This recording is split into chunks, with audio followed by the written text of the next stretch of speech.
పొరుగువారు ఉత్తమ పొరుగువారు ఉత్తమ పొరుగువారు ఉత్తమ పొరుగువారు ఉత్తమ పొరుగువారు ఉత్తమ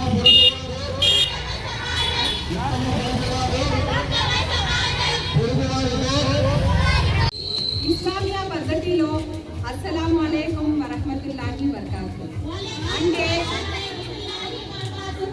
అంటే ఏ దైవం అయితే మనందరినీ పుట్టించిందో ఆ దైవం శాంతి కరుణ మనందరి మీద ఉందని ఇస్లామియా పద్ధతిలో ఒకరికొకరు పరస్పరం చెప్పుకుంటూ ఉంటామన్నమాట. ఎదుటి వారు కూడా అలాగే వాలైకుం అస్సలాం అంటారు.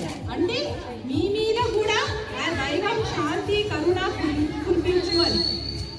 అయితే మనమందరం పరస్పరం కలుస్తూ ఉండేది ఎల్లప్పుడూ మన పొరుగు వారితోనే.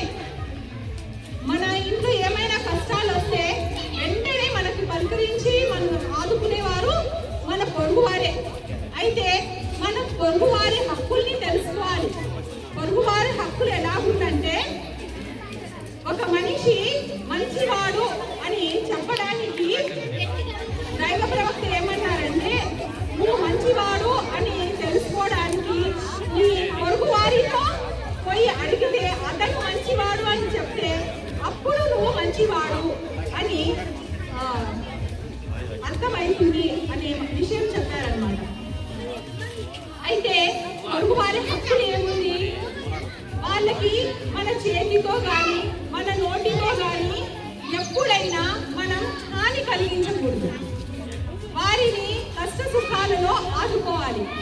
వారితో చిన్న చిన్న మాటల వల్ల కొట్లాట్లు చేసుకోకూడదు.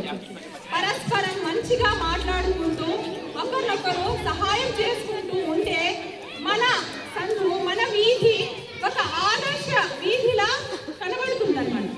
అలాగే ఒక ఆదర్శ వీధి అయితే ఒక ఆదర్శ సిటీ అవుతుంది, ఒక ఆదర్శ కంట్రీ అవుతుంది. ఇలాగా మనం ఒకరికొకరు పరస్పరం మంచిగా ఉంటే ఒక మంచి సమాజంని ఏర్పరిచిన వాళ్ళు అవుతామన్నమాట. అయితే మనందరము ఈ ఉద్యమంలో ఒకరికొకరు తోడు తీసుకొని ఈ ఆదర్శ పొరుగువారు ఆదర్శ సమాజం అనే ఈ ఉద్యమాన్ని ఈ 10 రోజులు కాకుండా మనం జీవితాంతం ఇలా ఆదర్శ పొరుగువారులా మారితే ఇన్షాల్లా మన కంట్రీ ఒక ఆదర్శ సమాజంలా కనబడుతుంది.